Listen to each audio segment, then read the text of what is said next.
கடவுள் கடவுள் என்பது ஒரு தமிழ்ச்சொல்தான். இதையே ஆங்கிலத்தில் காட், ஜிஓடி, காட் என்று சொல்வார்கள். இதில் பல பெயர்கள் இருக்கிறது. இறைவன் என்றும் சொல்வார்கள். அது சரியான புரிதல் எல்லோருக்கும் இருக்கிறதா என்றால் இல்லை. ஏனென்றால் இந்த மதம் சார்ந்ததாக இருப்பதால் ஒவ்வொருத்தருக்கும் அவர் ஒவ்வொரு நூலை எடுத்துக்கொண்டு அதில் இப்படி சொல்லியிருக்கு, அதில் அப்படி சொல்லியிருக்கு, இதுதான் உண்மை, அப்படி என்றெல்லாம் அவர்கள் சொல்வார்கள். ஆதலினால் நாம் எப்பொருள் யார் யார் வாய் கேட்பினும் அப்பொருள் மெய்ப்பொருள் காண்பது அறிவு. மெய்ப்பொருள் என்பது நாமே அது தெரிந்து அறிந்து கொள்வது தான். அந்த வகையில் நான் எதை பற்றி பேசப்போகிறேன் என்றால் பரம்பொருள். பரம் என்றாலே அது பரந்து இருப்பது, அது பொருள். பொருள் என்றாலே அது திடப்பொருளாகவும் இருக்கலாம், திரவப் பொருளாகவும் இருக்கலாம், வாயு பொருளாகவும் இருக்கலாம். அதுதான் பரம்பொருள். பொருளுக்கு விளக்கம் சொல்லிவிட்டேன். பரம் என்றால் பரந்து இருப்பது.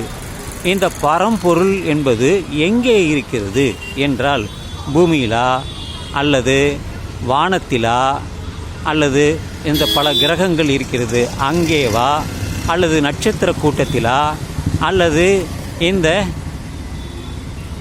யூனிவர்ஸ் என்று சொல்லக்கூடிய அங்கேயா?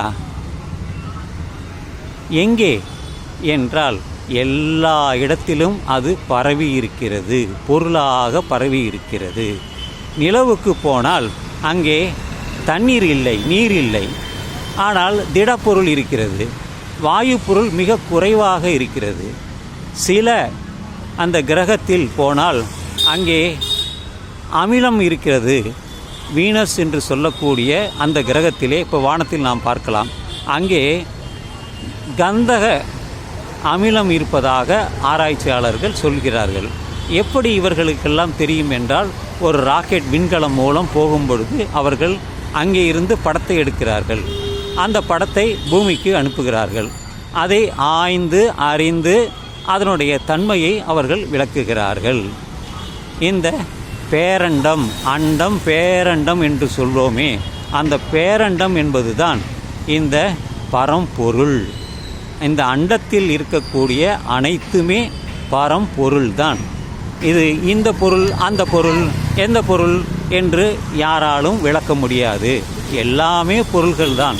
இந்த 3 நிலைகளில்தான் அவைகள் இருக்கிறது. திடமாகவும் இருக்கலாம், வாயுவாகவும் இருக்கலாம், அல்லது திரவமாகவும் இருக்கலாம். ஏனென்றால் நமக்கு தெரியாது. நாம் எல்லாம் பூமியில் தான், மேல் பகுதியில் தானே வாழ்கிறோம். வானத்திலே பார்க்கிறோம், நட்சத்திரங்களை பார்க்கிறோம், விண்மீன்களை பார்க்கிறோம், இடியை பார்க்கிறோம், மழையை பார்க்கிறோம், மின்னலை பார்க்கிறோம். இவைகள்தான் நமக்கு தெரிவது. விண்கற்கள், இப்போது நேற்று கூட ஒரு செய்தி பார்த்தேன், மிக வெளிச்சத்துடன் ஒரு விண்கல் பூமியில் விழுந்தது என்று. அதுபோல வானத்தில் தொங்குகின்ற பல விண்கற்கள் வானத்தில் இருக்கின்றன. அவை புவியீர்ப்பு விசையினால் ஈர்க்கப்படும் பொழுது அவள் பூமிக்கு வருகிறது. மிக அளவில் பெரியதாக இருந்தால் அது எரிந்து கீழே அந்த கடினமான பொருளாக, கல்லாக கீழே விழுந்து விடுகிறது. அதில் பல மூலப்பொருள்கள் இருக்கிறது. அப்படி ஒரு விண்கல் பூமியில் விழுந்து பெரிய பள்ளமாகிவிட்டது என்று ரஷ்யாவில் ஒரு இடம் இருக்கிறது. இந்த டைனோசர் என்று சொல்லக்கூடிய அந்த மிக பெரிய விலங்கு அழிந்து போனது என்பதாகவும் நமக்கு தெரிய வருகிறது. இதையெல்லாம் பேரண்டத்தில் தான் இருக்கிறது. இதுதான் பரம்பொருள். எல்லோரும் அவர்களுக்கு வாய்க்கு தகுந்தவாறு அவர்கள் பொருள் சொல்வார்கள். அதில் எனக்கு நம்பிக்கை இல்லை, பலருக்கு நம்பிக்கை இருக்கலாம். நான் அறிந்து கொண்டது அறிவியல், ஆய்வு, அதை வைத்துத்தான் நான் சொல்கிறேன். எனவே நண்பர்களே, பரம்பொருள் என்பது என்ன, எப்படி என்பதை எனக்கு தெரிந்த வகையில் நான் விளக்கியுள்ளேன். அதை நீங்கள் தெரிந்து கொண்டால், அறிந்து கொண்டால், அதை பற்றி புரிதல் இருந்தால் உங்களுடைய கருத்துக்களை எனக்கு தெரிவிக்கலாம். எனது யூடியூப் சேனல் சிதம்பரம் கொள்ளிடம் என்று சொல்லி இந்த இரவு நள்ளிரவாகட்டும் நண்பர்களே என்று எனது உரையை நான் நிறைவு செய்கிறேன்.